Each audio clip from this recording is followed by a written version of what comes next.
Good afternoon and good morning to everyone. Thank you for joining today's webinar. I am Dang Marvelous Espita Casanova, Program Manager of Cleaner Asia, and I will be your host for today's webinar on innovative finance for cities and on climate and air quality actions, building capacity of cities on finance planning towards a more sustainable and healthy future.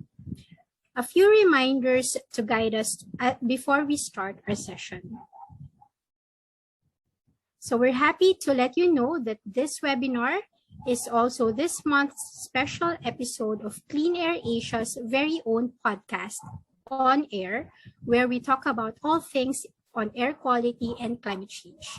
On Air is available on Spotify, Google Podcasts, and other popular podcast platforms.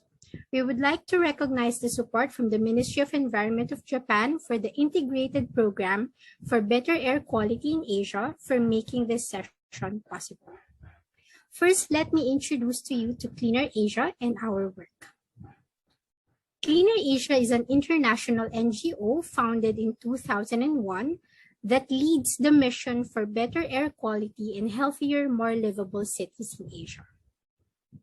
We empower governments and cities by inspiring action and focusing efforts on planning and implementation of solutions at scale, and we foster regional cooperation to address issues of mutual concern and ensuring the integration of air quality and climate actions across sectors and institutions. We work closely with governments and stakeholders in identifying key leverage areas for urgent air quality action, with emphasis on clean air action planning a strategic point for putting air action at the top of development agendas. So our IBEQ program, or the Integrated Program for Better Air Quality in Asia, started in 2014 with support from the Ministry of Environment of Japan. The program focuses on providing policy guidance and technical capacity building to governments on developing clean air action plans and adopting policy and technological solutions. As a core output of the program, we developed the guidance framework for better air quality in Asian cities. So the guidance framework provides indicators for each stage of air quality management development and roadmaps that guide cities with recommended actions to progress for each guidance area, to build a knowledge base that would help identify appropriate solutions at different levels and that are institutionalized through cleaner action plans to ensure sustainability and continuous improvement. The guidance framework and our solutions toolkit for cities are all available online for everyone's use.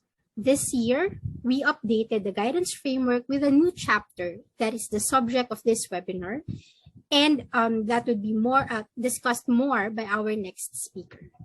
So to help us frame the discussions, I would like to call on our first speaker to give us an overview of the guidance framework chapter on financing air quality management. Mr. Christopher Godlove is a principal at THINKCities Consulting Group. Kris is an accomplished urban sustainability professional who assists cities to develop municipal climate and sustainability strategies, concentrating mainly on municipal waste management, methane mitigation, energy efficiency, and sustainability communications. Cleaner Asia worked with Mr. Godlove as a key resource person in developing the guidance area and the corresponding training modules and solutions toolkit. The floor is yours, Kris.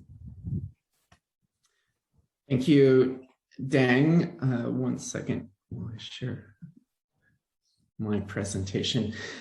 Thank you for the introduction, and good morning, good afternoon. Welcome to all of you. I'm very pleased to be part of the distinguished panel today, and thanks to Clean Air Asia for the invitation. As Dang mentioned, I am consulting, supporting cities' efforts to achieve their climate and clean air goals, and was part of the development of this latest IBEQ framework document focused on finance. I would like to, I hope to provide a little bit of context for the discussion, so I'll try to be brief, and I have about 6 or 7 slides here. Just to give a little bit of context and talk a little bit about the document, Guidance Framework 7 itself, focused on financing air quality management. The purpose here was really to focus on introducing basic financial concepts. And actually, let me share my slide view 1 second here. Here we go. So the focus was really to provide a reference for city decision makers and managers with some of the very basic concepts related to air quality management. This is not a highly theoretical document. It's really in response to what we understood to be the needs of city managers and decision makers. And really the focus was to drive and support the process of engagement with the many stakeholders that are required to be part of this discussion, whether it's the municipal, within a municipality, across agencies, whether it's with the private sector, seeking to engage in procuring services or technologies, or whether it's with international financial partners, multilaterals, bilaterals, providing access to resources to put in place these agendas, or to support from a technical assistance standpoint. I think it'd be important to start first by talking about some of the costs. This is something I'm sure that many of our city partners do on a daily basis, but whenever we talk about investment, it's important to also talk about why we're investing. We know that PM 2.5 has significant costs, estimated at about 21 billion in 2015, and projected to rise to 176 billion by 2060. In terms of lost productivity, we know, again, by 2060, this is estimated to be at 3.7 billion days annually. And in terms of mortality, we're talking on the range of 7 million deaths worldwide per year, 2/3 of those occurring in Asia. Why cities and why the discussion today? Well, this is obvious to many of you, but certainly cities are the hubs of economic, financial, intellectual, and cultural activity. Cities are centers of manufacturing and industry and commerce. Cities, while contributing significantly to society, are also responsible for many of the environmental impacts and climate impacts, which we're well aware of. Cities are taking important action in terms of AQM. We see this in the rollout of BRT systems, implementation in renewable energy systems, energy efficiency. At the same time, cities have significant authority over large sectors of the economy in terms of the municipal services that they oversee. This translates into the employment of many people in cities and the procurement of goods and services. At the same time, there are competing demands for limited resources. So traditionally, cities have relied on budgetary transfers from central governments to cover services. This is kind of on the downward trend, as we know. At the same time, cities have experienced rapid rates of urbanization, which has outpaced the ability of cities to keep pace in terms of their service provision. This is translated into the need to seek out additional resources for financing and supporting those services, often recourse to outside partners. I'm going to go now through about the 4 underpinning objectives around which the guidance framework is built. And I'll start by talking about the first objective, which is what we see is kind of the foundational aspect upon which all AQM is built. Here we talk about mobilizing resources for clean air action planning. This relates to emissions monitoring, inventory development, health impact assessments, communications, and certainly inputs for around which the clean air action planning process is developed. This requires predictable long-term budgeting certainty and as the foundation for all other actions. So a very important element for cities to start with as they begin this discussion of finance. Objective 2 relates to the mainstreaming of AQM financing within city services generally. And here what we're talking about is how within the city services that cities are already providing, cities themselves can take action within their own operations to ensure better AQM outcomes. As we know, cities invest in a range of infrastructure linked with a variety of sectors. Municipalities globally have devised mechanisms to recover costs of operating these services. Certainly, they're not recovering all of their costs in all cases, but certainly there are revenue streams that exist. And at the same time, many of these revenue streams are linked to sectors that impact air quality, whether that's in the area of building stock, transport, waste management, water, or energy supply. Drilling down on this idea a little bit more, here we've listed out some of the municipal service sectors specific to cities and the possible AQM interventions. Here we see examples coming from the building sector, where energy efficiency and water conservation could be considered interventions. In the area of public space, car-free streets, community gardens, or in the area of construction oversight, dust control, and construction and demolition waste management. Moving on to objective 3, we talk about the establishment of financing mechanisms and instruments to support AQM. And here we're looking specifically at the sources of revenue that come from AQM-related activities.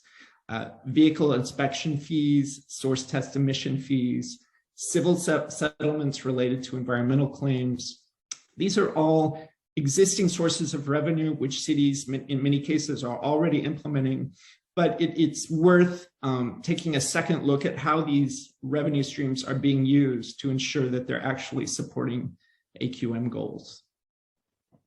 And the final and fourth objective is a discussion about the mobilization of resources for implementing clean air action planning measures. This is where things begin to scale up, where we talk about more significant and complex capital and operating investment needs.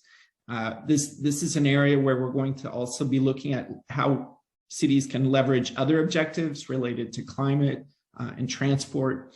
And at the same time, as I mentioned, these are more complex investments presenting more options in terms of how these investment needs are met. Here, providing a very broad overview of the types of finance that can be brought to bear in this area. Own source revenues we've talked about, debt and equity requiring participation of external partners, transfers or alternative sources, things like climate bonds, green bonds, results-based financing, and others. Here, as I've mentioned in previous slides, there is some complexity in how the relationships around finance. This visual is simply an attempt to illustrate the different forces and interactions at play. On the left, we see the city services and the investments associated with AQM. On the right, we'll see the incoming sources of revenue, whether it's a national budget, existing economic instruments controlled by cities, or external sources. Here, we're simply attempting to illustrate the different forces at play and to encourage a discussion within cities about how to maximize the impact of these converging elements. Again, as these investments become more complex, it's important to focus on sound project preparation. The discussion, initial discussions around projects should really focus on strong project identification and a strong development process that are linked to CAP objectives. important to continue dialogue with stakeholders, important to anticipate complexity in legal and regulatory areas, which can sometimes be the downfall of these projects, and also important to identify champions that can help us support the process throughout, whether those be internal within the city administration or external through engagement with civil society. And finally, one mention of an approach which has been applied widely within the climate finance area, but which also readily applies to AQM, is that of finance readiness. And here, what we're looking at is basically 6 elements that are important to have in the forefront of the entire AQM financing process. And those include political, regulatory, and legal, a reliance on sound and predictable revenue streams, good financial modeling, and a strong and transparent bidding process. And a few takeaways from this discussion, my last slide. Really, what we're talking about when we have this discussion around AQM finance is a strong reliance on personnel and financial resources. It's also important to remember that government is really the starting place of this discussion. It's government's role to regulate and enforce regulations. And upon that foundation, we can build a strong foundation for financing these initiatives. It's important to have the political commitment. It's important when it comes to engaging with financial partners to demonstrate that political commitment. And AQM is certainly rooted within a strong budgetary process that puts AQM at the forefront. And with that, I'll turn it back to Dang and our next speaker. And thank you very much. Thank you so much, Kris. And indeed, so when we developed the guidance framework back in 2016, it is really our intention as well to provide a specific guidance on financing to really operationalize the cleaner action plans and the solutions that we have been capacitating cities and governments with in the past 7 years now with the IBEQ program. So now that we are equipped with a framework that would guide us in building capacity for finance planning, let's bring in our esteemed panelists to share priorities, needs, and opportunities for innovative finance for air quality and climate solutions in the region. But before I hand over the floor to our moderator, may I ask all our panelists to turn on their cameras for a quick photo, which my colleagues from Cleaner Asia will also help me take. So I can see everyone. And thank you. So 3, 2, 1. Thank you for that. And now to moderate the session, I would like to call on Mr. Bjarne Petersen, our Executive Director at Cleaner Asia. Bjarne has a broad international experience, particularly in environmental issues and sustainable development, and has a proven track record in strategic leadership, resource mobilization, and team building at all levels. So he has taken indeed Cleaner Asia through continuous growth, both regionally as well as in China and India throughout the years. So may I call on Bjarne? The floor is yours. Thank you, Dang. And good afternoon, everybody. It's a pleasure for me moderating today's discussion. The topic is one that is very close to my heart. Often we see financing for air quality management as one of the major stumbling blocks for implementation of real emissions reductions. I'm very pleased to have a highly regarded and distinguished panel with us today.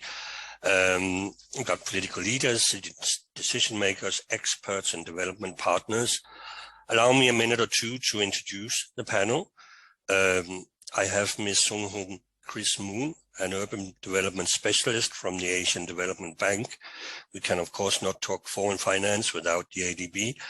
Kris is part of the urban sector group in the Sustainable Development and Climate Change Department of ADB and she leads an initiative entitled Integrated and Innovative Solutions for More Livable Cities, which is a flagship program within ADB. We're also joined by Ms. Pamela Cabacungan, Manager, Low Emission Development Pathways of ICLEI, Local Governments for Sustainability in Southeast Asia. Pamela oversees program management and building relationships with members, network cities, and other organizations in pursuit of joint and concerted climate action and urban sustainability. She worked with local governments, establishing city-level greenhouse gas emissions inventories, formulating local climate action plans, and climate data reporting.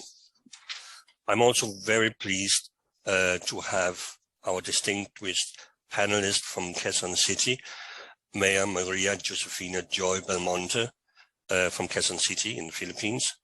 Mayor Joy is currently serving as the 11th mayor of Quezon City, and her vision for her city is to make Quezon City a livable, green and sustainable city for her constituents. To ensure that Quezon City achieves its commitment to meet the WHO air quality guidelines by 2030, she championed the development of the roadmap for Quezon City's air quality management plan, which outlines the key steps in developing the city's air quality management system. And finally, but certainly not least, we have Dr. Bima Arya Sugiarto, Mayor of Bogor City in Indonesia.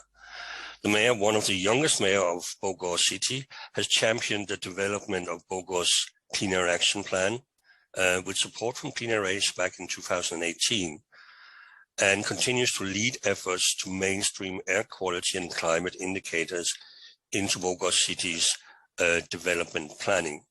The mayor has also created the Bogor Green Room to monitor the city's energy use and pollution.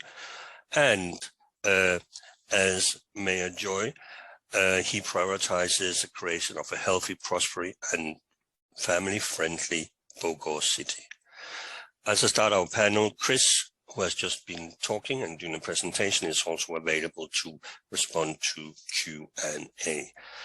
But let me first turn to open the panel, and let me turn first to Kris from ADB.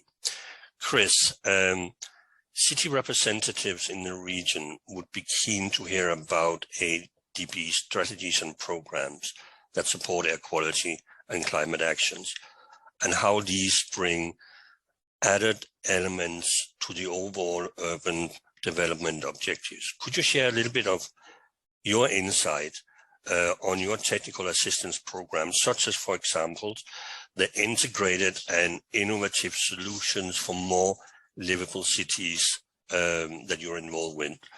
Also, I would very much look forward to your insights in how cities can capitalize on multi-stakeholder cooperation, as mentioned by Kris, as a foundation for mid and long-term investment for better air quality. Kris, please go ahead. Thank you, Bajorna. Hi, everyone. This is Kris Moon. I'm very honored to be here from ADB, and I have been asked to talk a little bit about ADB's projects and programs, and in particular, some of the TAs that point to this direction.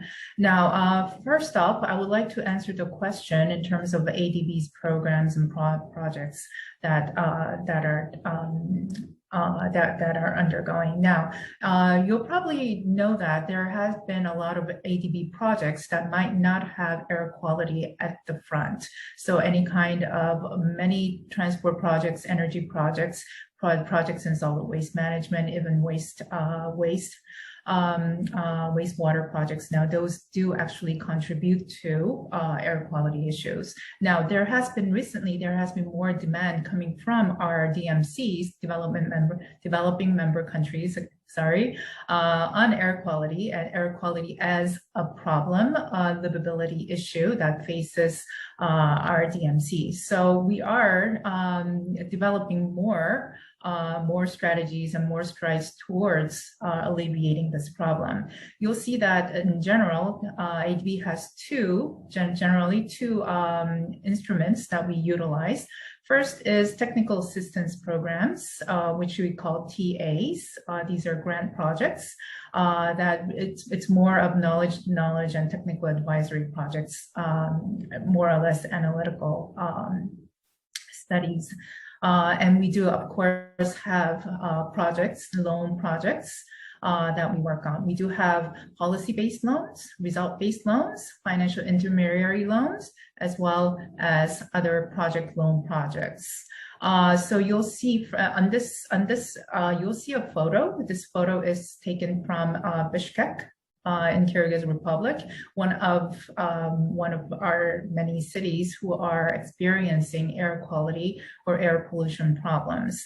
Now, but we did also have some projects with air quality as at the forefront, including the one in Beijing Tianjin Hebei air quality improvement project, which actually still is a $2.5 billion project. Now, as Kris had mentioned, these projects just don't go just on doing any kind of just a vertical sector-based projects to alleviate the issues, but we do start with the policy apparatus and any kind of legislative regulatory frameworks that are necessary for us to enable more impactful and sustainable projects. So, these actually do inform reforming policy and strengthening regulatory capacity, better access to finance, especially for small and medium-sized enterprises, helping remove barriers to deploy high technologies that could reduce emissions for air pollution, such as from industries, urban infrastructures, and agriculture. Those are some of the components of this BTH Air Quality Improvement Program. Same thing with Ulaanbaatar Air Quality Improvement Program, which is $291 million. Now, this is a policy-based loan, and it had three components, including improvement air pollution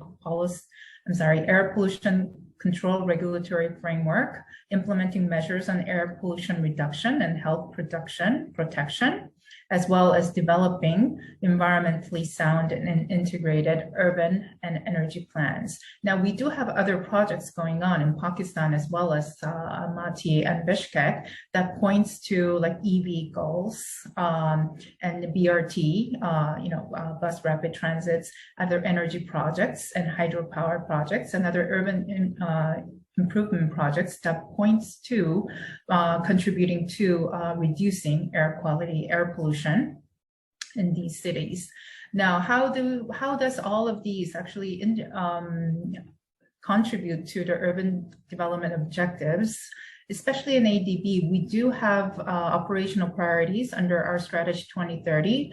We have OPs 1 through 7, and operational priority number 4 actually points to making cities more livable. That's really keen to where I work in terms of the urban sector growth. And this will, in all, it will contribute to making cities more livable for the urban dwellers who are there, because air quality, we all know that air pollution has quite a significant impact on the health of our urban dwellers. Can we take it to the next slide, please? I just wanted to talk a little bit about how what ADB's integrated approaches entail. Based on the second question, which was what we do in terms of the integrated innovative solutions for more livable cities. Now, this integrated approach is not a sector-based approach, but really more of an integrated approach based on a defined livability issues of the cities. So defining livability issues and needs assessment, and through the analysis, we come up with recommendations for the short to long-term meaning about 10 years, inclusive of roadmap and investment plan for the city, where ADB can partake, of course. Now, this is a problem solution approach based on the defined livability issues, as well as evidence-based approach with insights into the cities, so understanding the cities. And based on this evidence-based understanding, we do shape demand in a cohesive manner that is shaping the demand of our governments as well as other stakeholders. And we do focus on what is doable rather than a grand plan per se. So you'll see on the bottom that this process takes us to step 1 of diagnosis, step 2 of identifying and prioritizing, and step 3 of short to long-term action and investment plans. And you'll see that there were 2 TAs that I've listed on the first page, which one is integrated and innovative solutions that I take in charge. And we are doing this a clean air action plan in Almaty, Kazakhstan, and Bishkek, Kyrgyz Republic, with an understanding that there is a livability issue of bad air quality hurts people's health and well-being. Of course, we do have other projects and other TAs, including the one strengthening knowledge and action for air quality improvement. And this, it really takes the same approach as the other TA, but it has more in terms of the location: Bangladesh, Mongolia, Pakistan, Philippines, and Vietnam. So this is the integrated approach that ADB is taking to address the question of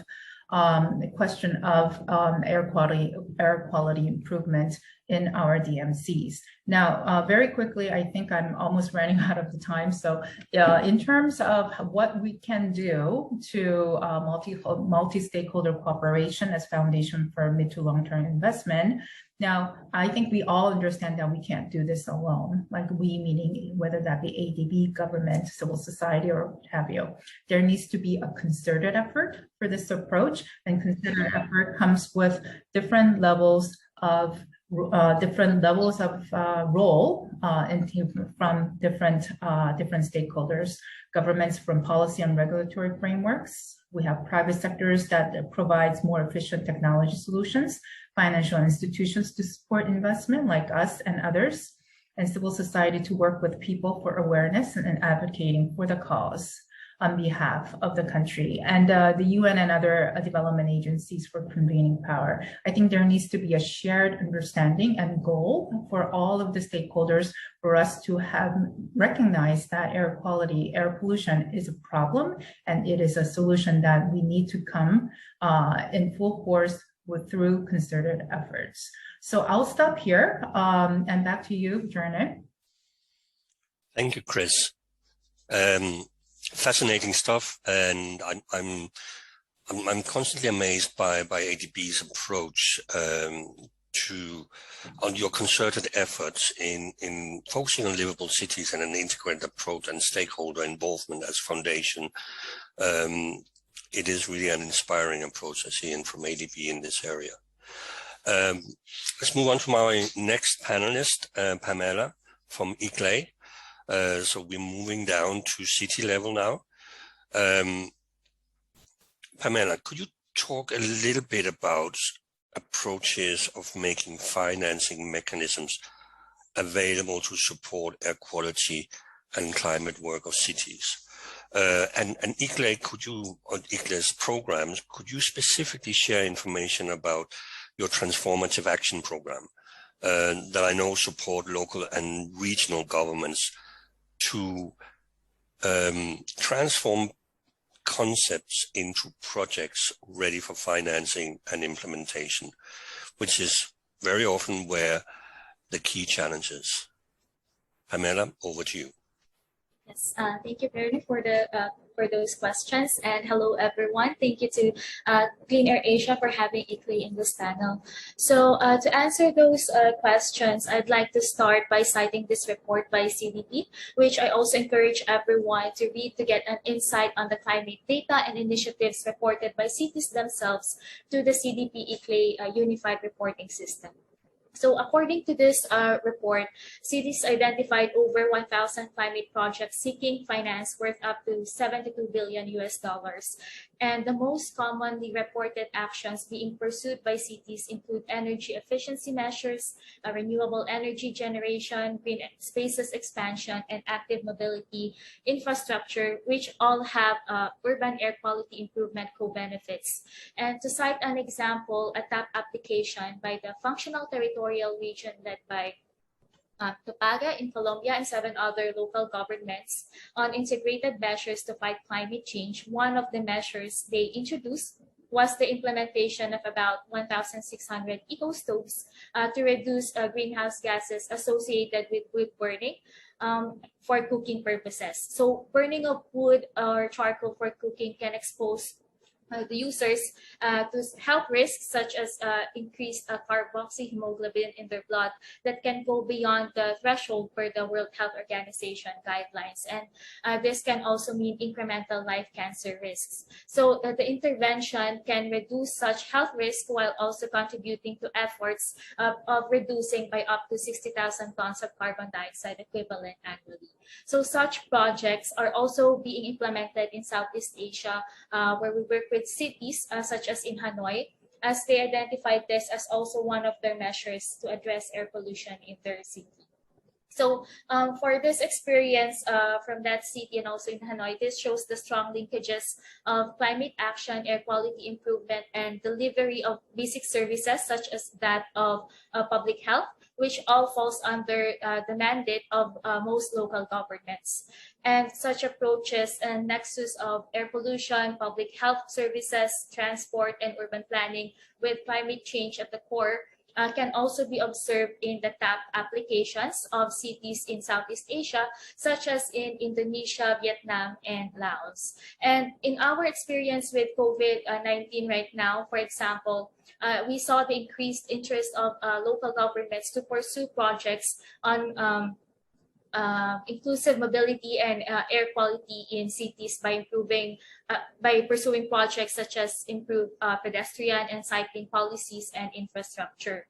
And for example, last year during the Daring Cities conference, Hoi An City in Vietnam was among the cities that pitched their projects. So the local government supported a project concept by their partner local NGO to propose a project that transformed their city into a bicycle-friendly urban space. So this concept sought to improve the city's the safety of cyclists and encourage the citizens to veer away from using private cars and motorbikes, which are all congesting city roads and the worsening air pollution. And the city has estimated the total project for this concept to be at around 1.2 million euros, and they determined that only a portion of it can be shouldered by the local government. So that is why they applied to TAP and seek potential partners that can support them through grant opportunities. And beyond that cost, with this, they are also eyeing to attract investment of a private company on bicycle sharing schemes to expand this project by deploying more units for their users and ensure longevity of such project. So in the process of preparing these applications, the common challenges experienced by Southeast Asian cities we work with would include the lack of adequate data to support project structuring and measurement of impact, such as in terms of greenhouse gas emissions reduction potential. And another challenge is the aligning of national policies and local priorities to increase the access to funding options. And this is because in some cases, existing regulations in some countries do not permit local governments to directly access finance unless these are endorsed by the national governments. And endorsement is guaranteed if such a project is included in the pipeline of the national government itself. And finally, another challenge is in defining the proper financing models to support their projects. So this is where we at ICLEI hopes to help the cities by offering tools such as in establishing data, for example, in greenhouse gas emissions data, and the climate finance decision-making tree tool, which helps cities navigate through different concepts on what they can start with to partner with different stakeholders to increase the resources they need. And another opportunity that we try to offer is by linking them to institutions within the TAP network. So I've been talking about TAP now. So TAP is called the Transformative Actions Program, which is an initiative by ICLEI established to enable local governments to access finance to scale up their local climate action. So TAP gathers subnational and demand-driven projects for climate action. It provides tailored services to local governments to guide the project development to achieve maturity and be finance ready. And it is also used as an advocacy instrument by showcasing a portfolio of projects seeking finance that are determined by the local governments themselves based on their perceived needs. So currently, the TAP project pipeline includes more than 60 projects amounting to 2.6 billion euros, and 12% of this in the pipeline are from Asia. And we hope that by learning from this guideline that was produced by Clean Air Asia, we can partner with the cities to also increase representation in the region. So if you could click on the next slide, please.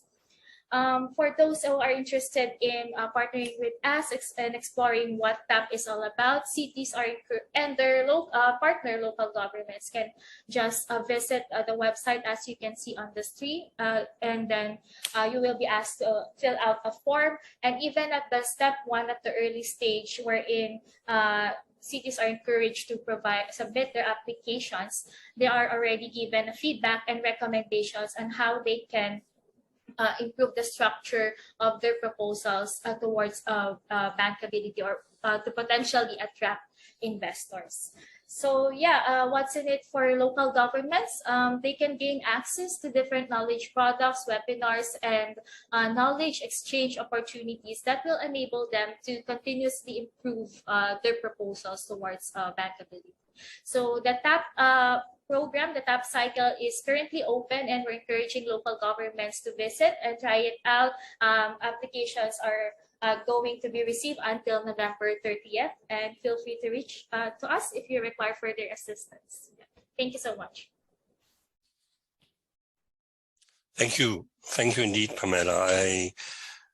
I welcome very much the approach that ICLEI have, and thank you for your presentation. I agree very much on your challengings around establishing data, establishing the finance models, and governance structures, sometimes being more than a barrier than a promoter. Also, thank you, Pamela, for your very concrete proposal and offer to cities about joining the TAP initiative. We talked about governance and the importance of political will, and in Quezon City, there is definitely not a lack of political will. Through the leadership of Mayor Joy, I'm very pleased to introduce Mayor Joy. And Mayor, through a partnership with Clean Air Asia and C40, we have developed the roadmap for air quality management plan development. You'll start action planning in 2021. Mm-hmm. How do you envision an integrated planning process for air quality and climate change, resulting in the co-benefits of reduced air pollution, greenhouse gas emissions reduction, and improved health? And if I may, what are the ways forward and anticipated needs of Quezon City in finance planning for its air quality and climate activities?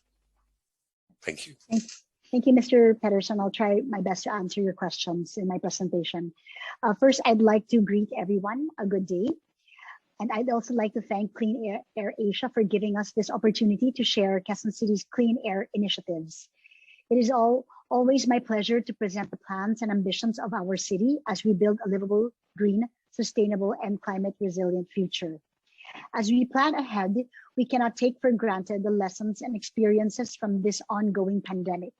It has been a challenge given that we are the biggest city in Metro Manila. On the other hand, this is an opportunity to pursue a better normal by pushing for behavioral change while considering the co-benefits and synergies in public health and environmental sustainability and aggressive climate action. For the past 2 years, Quezon City has set a clear message, and that is its firm commitment to a cleaner and greener city. We signed the C40 Clean Air Cities Declaration in 2019 to establish an air quality monitoring network, devise a monitoring and information system, and develop an air quality management plan. The city also joined the Breathe Life campaign led by the World Health Organization, the United Nations Environment Program, and the Climate and Clean Air Coalition as part of its commitment to comply with the ambient air quality guidelines values by 2030. To attain our goals, we received technical assistance from the C40 Cities Climate Leadership Group with the help of Clean Air Asia. Last June 4, 2021, we officially received 8 air quality sensors and the roadmap for the city's air quality management plan. The sensors are part of the Quezon City Baseline Air Quality Study, a technical assistance study with generous funding from the Clean Air Fund. This involves the deployment of low-cost air quality sensors in strategic locations to create an estimate of current baseline air pollution characteristics. To complement this, we will procure 12 additional sensors and reference level air quality monitoring equipment. The roadmap, on the other hand, will serve as reference for the development of our air quality management plan. Our clean air initiatives are incorporated in the city's enhanced local climate change action plan 2021 to 2050. This affirms the city's commitment to a sustainable urban future that is compatible with the objectives of the Paris Agreement, the Sustainable Development Goals, and a green and just recovery in light of the COVID-19 pandemic. It sets out a strategic framework to build climate resilience, pursue carbon neutrality, advance green economic development, and provide a livable and quality community for all. By championing climate leadership, we aspire to become the leading city in advancing inclusive, ambitious, evidence-based, and transformative climate actions in the Philippines. One of our strategies is to put nature in our arsenal to respond to climate change and ensure the environmental sustainability. Our green space network development and biodiversity management actions will use these natural assets.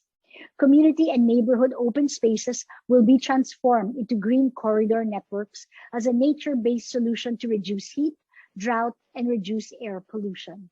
We have recently opened a 5.39-kilometer pedestrian corridor that links major roads, transport hubs, and commercial districts, allowing interconnectivity, promoting active mobility, and encouraging people to walk and enjoy adjacent pocket parks developed from idle lots. This will further be expanded as we continue to develop open and green spaces to cover more areas, since we are also a signatory to the C40 Urban Nature Declaration, wherein by 2030, 30 to 40% of our built-up city surface area must be green and with permeable surfaces through parks, gardens, green walls, green roofs, and regenerative urban agriculture, among others. Currently, we already have 166 urban farms with partnerships from various sectors. More local policies will be developed to support and institutionalize mechanisms for urban agriculture as part of our livelihood, employment, and educational programs. We will also develop an urban biodiversity sustainability action plan for biodiversity management. In terms of promoting active transport, we will be completing a cumulative total of 350 kilometers of bicycle lanes, along with the pedestrianization of growth centers to maximize the co-benefits of active mobility. We recently counted those using alternative modes of transport in 16 major thoroughfares, and during the 12-day observation, we have tallied a daily average of 28,731 cyclists, 603 using bicycles with sidecars, 438 using e-scooters, and 417 using e-bikes. The infrastructure that we will build must be able to accommodate the growing number of people using these alternative modes. We will also procure electric motorcycles and jeepneys for our operations to test performance for the planned greening of our vehicle fleet. Another project being developed is the bus rapid transit system, utilizing electric buses for sustainable mass transport to help ease traffic congestion. We also distributed around 300 e-tricycles donated by the Department of Energy to drivers and operators in various communities. We have collaborated with our local electric company to install smart charging stations, which include coin-operated charging pods utilizing solar panels that can simultaneously accommodate e-tricycles. With these efforts, we are taking the lead in the promotion of sustainable transport. Moving forward, we will expand the spatial scope of our air quality monitoring network to about 40 instruments in consideration of the city's land area. An emissions inventory will be conducted to estimate and map pollutants and sources and identify sector-targeted interventions. We will also formulate our air quality communication strategy to gain support from different stakeholders in the implementation of measures. All of these are integral components of the city's air quality management plan. Building the technical capacities of our personnel is also critical to operationalize the plan. We just recently created the Climate Change and Environmental Sustainability Department in our city, which will handle our climate and clean air initiatives, among other tasks. Our actions require technical capacity building, introduction of technologies and equipment, as well as the establishment of necessary infrastructure. Sufficient funding is needed so as not to impede the progress that we have achieved so far. Clear sources of financing are essential, and given the complexities of these actions, a range of financial streams that can activate, operational, and sustain them must be identified. Among the sources of funding, we have determined, aside from funding for city government funds, our national government funding, public-private partnerships, technical assistance, donors, and fees for environmental services and penalties for violations of essential ordinances.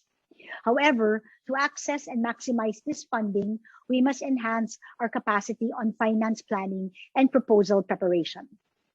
We recognize that these actions require significant financial investments, and appropriate studies and analysis are critical to ensure that there will be no malinvestments on the part of the city government. Strong collaboration with local stakeholders and international support will also provide the much needed resources and opportunities to clean our air and uplift the lives of our citizens. We are thankful for the support of our partners such as C40, Clean Air Asia, and ICLEI for providing guidance and equipping us with knowledge and capacity to undertake these challenges. So I think I'll end with that, and thank you very much for the time you have allocated to the city of Quezon. God bless everyone. Thank you, Mayor Joy. And you made it really, really clear how much governance and your inspiring leadership is important in taking a city forward. And I am impressed with what Quezon City is doing, and I will consider moving there. But congratulations with the progress you've made. The path you're putting forward seems well laid out, and we at Clean Air Asia will do the very much we can do to help. And then noted also an important message at the very end, which is about actually needing to invest in resources to get to the place where we can start financing. I'm turning to my next panelist and final panelist. We're turning to Indonesia, and I am turning to Mayor Arya. Welcome. And Mayor, could you try and share your experience in clean air action planning from Bogor, and maybe the synergies between developed planning and clean air action planning. And given that we working with you in 2018 on clean air action planning, could you share the anticipated needs of Bogor's city, especially on developing financing planning, and what structures and stakeholder needs do you have to support the implementation of the Clean Air Action Plan? Well, thank you. Thank you for the opportunity to share what we have been doing for the last few years. I've been in office for 7 years. This is actually my second term as the mayor. There have been some of cities' major initiatives in the transitions towards low emission development and climate resilience. First, first is accomplishing climate risk and vulnerability assessment for 2021 until 2050, along with the greenhouse gas inventory for 2015 and 2018 that are supported under Urban Low Emission Development Strategies Phase 2 or Urban Labs 2 project. Second, we are allocating 7.3% of our 2019 local budget to support climate change mitigations and adaptation actions, which will further be increased in the next fiscal year.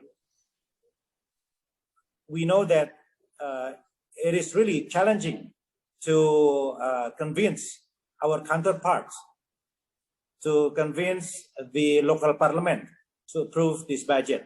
So mainstreaming the climate action is one of our main agenda. The third is issuing 24 local regulations along with 27 mayoral regulations. We believe that having a strong regulations is really necessary for us in implementing climate change actions. Fourth is actually collaborating with development partners at national and also regional level, academia, private sectors, local and also international NGO, including ICLEI local government for sustainability, Clean Air Asia, AFD, IUAS Plus, GIZ SUTIP, and this will actually also help maintain and widen the city's network in the future. For the last 7 years, the city of Bogor has been actively participate in numbers of conferences as well as international forum for environmental sustainability and climate change issue. Fifth is actually directing climate change mitigation and adaptation actions toward 4 dimensions: energy preservation, land use optimization, waste management, and also health improvement. 6, initiative on energy preservation. For example, we have been implementing the effort in making green city transportation. We are implementing rerouting city transportation, increasing not only the quantity of pedestrian paths, but also the quality of it. So every important places in the city central are really connected through the pedestrian path. It is actually implementing today, and we are aiming for completing this stage for the next 3 years. And also we are building bicycle lanes, promoting energy efficiency in public, commercial, and residential buildings. We are now converting our small green minivan, or we call it angkot, to the small buses. And we are moving to the bus which use electricity. And currently we have completed the feasibility studies for tramway project. It will be the first in our country, 8 kilometers tramway connected various cities in the heart of the city of Bogor.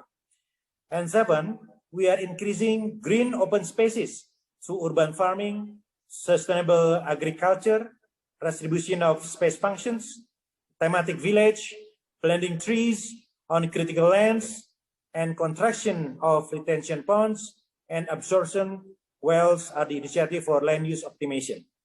8 is actually waste management initiatives. Waste bank, temporary landfill equipped with 3R concept, wastewater management, communal septic tank facilities, community-based waste management, and since 2 years ago, we have been implementing the regulation for banning the plastic bag use in the mini market throughout the city. We call it Bogor Plastic Program. We are enforcing law enforcement in the waste sector and naturalizations of our rivers.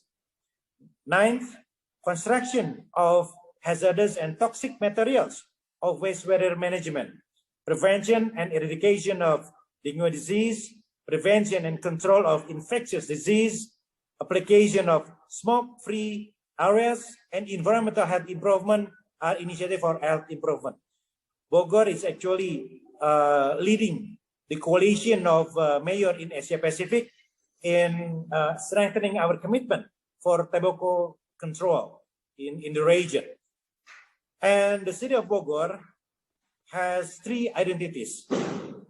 First, Bogor as a green city. Second, Bogor as smart city. And third, Bogor as heritage city, which are actually in line with the city's vision towards a healthy, smart, and prosperous city.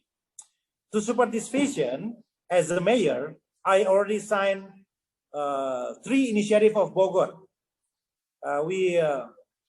We do the partnership with some of Indonesian cities. We are enhancing our networking with other cities in Indonesia, including the city of Banda Aceh, the city of Balikpapan, the city of Bontang, the city of Kupang, the city of Makassar, the city of Manado, the city of Padang, the city of Pekalongan, the city of Tangerang, and the city of South Tangerang. We are really serious in campaigning or mainstreaming the climate change issue, spreading to other cities in Indonesia. And through these declarations, these 11 cities committed to realize, to implement the low emission development, minimize negative impact of development to the environment and the society, and reduce their greenhouse gas emissions. The city of Bogor has also implemented several policies toward low emission development and climate resilience. One of the most impactful policies is, as I mentioned, the single-use plastic ban through Bogor Mayor regulations in 2018. The policy proved to be very significant in influencing the lifestyle of Bogor city citizens towards a clean environmental movement. The policy has also helped significantly in reducing 41 tons of plastic per month, based on the data reported by the environmental agency. Among the current initiatives being prioritized by the mayor include the development of public open spaces and city to achieve the 20% coverage target as stated in the special planning year 2011 until 2031. Construction of pedestrian facilities, sidewalks, and bike lanes in order to eliminate 1 point of congestions. Encourage walking, cycling, and use of public transport. We are really aware that the pandemic has actually creating a new lifestyle trend among the citizen. The tendency of outdoor activities, having outdoor sports such as bicycle and also jogging is really becoming a lifestyle, not only in the city of Bogor, but also other cities in Indonesia as well. I think that would be my presentation. Thank you very much.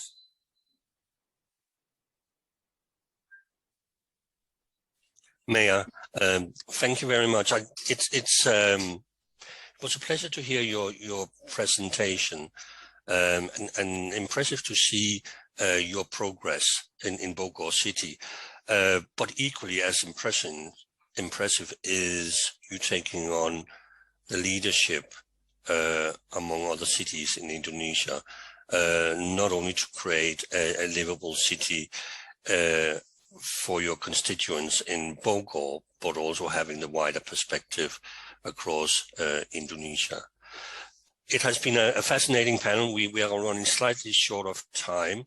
Before I hand over to Dang, I just want to thank all the panelists. Dang, I don't know if we might have time for one or two questions in the box.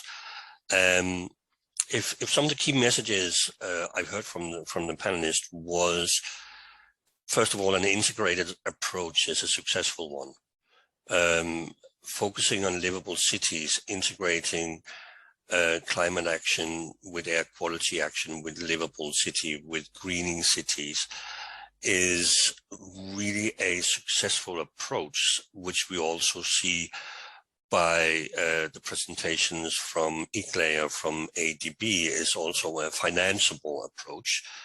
I think this is an important message. Some challenges has been highlighted, including sometimes the lack of data to be able to produce bankable projects. Political leadership was highlighted as a challenge, and on the other hand, we saw both from Mayor Joy and from Mayor Arya what actually political leadership can do and political will can do in moving air quality and climate and livable city agenda forward. With this, I want to thank the panelists. I will hand over to Dang to see if we have time for one or two questions in the Q&A box. Thank you very much. Thank you very much, Bjarne, and to our honorable mayors. We just have a couple of questions for our mayors in the chat box. So the first question is for Mayor Joy of Quezon City. So Mayor, we are aware that air quality is often more of a regional issue rather than an individual city's responsibility. And since, of course, air is not confined within the jurisdiction of a city. So the question is, in the work that you do in Quezon City, how do you facilitate collaborations among neighboring cities to finance and solve shared air pollution issues? Quezon City is one of 17 local government units in what is known as Metro Manila. So I would like to make it clear to the audience that when you talk about Metro Manila, you're actually talking about 17 independent local government units. But we operate as a region because we have something called an NCR, or National Capital Region Airshed Governing Board, and this is actually an aggregation of the environmental department heads in every city, and this is under the umbrella of the Department of Environment and Natural Resources, and they meet on a quarterly basis to discuss issues pertaining to air quality and to make sure that all of our efforts are aligned and synergized, despite the fact that we belong to different local government units. With regards to other environmental related issues, we have the Metro Manila Development Council, or the Metro Manila Council, headed by the MMDA. And under this particular organization, led by Chairman Abalos, we work together towards addressing issues like water quality, our waterways, tributaries, disaster, and other issues related to climate justice as well. So we do work as one in the NCR region. Thank you, Mayor.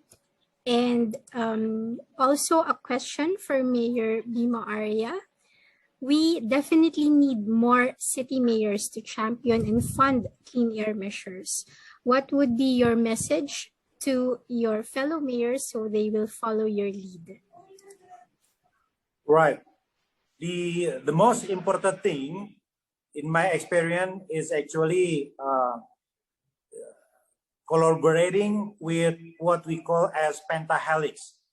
I know that we have a limited capacity in terms of conceptualizing the climate change action and also implementing and campaigning climate change actions. So we need help, we need assistance for stakeholders within the city. We are assisted by the campus. We are also supported by the communities. We are getting assistance from entrepreneurs, from the mass media. So at this point, I'm suggesting my colleague from other cities to actually making collaborations and effective cooperations with stakeholders within the city. That will be strengthening our commitment towards the climate change action issue. Thank you, Mayor Bima, Arya. And I think that's all of the questions that are left unanswered for now. So I think Bjarne has covered the key messages that we got from all our panelists and experts today. So thank you, Bjarne. I think we can close this session by saying that we are very, very happy to hear the priorities and the visions of our cities towards more sustainable recovery and putting air quality and climate measures at the core of development planning.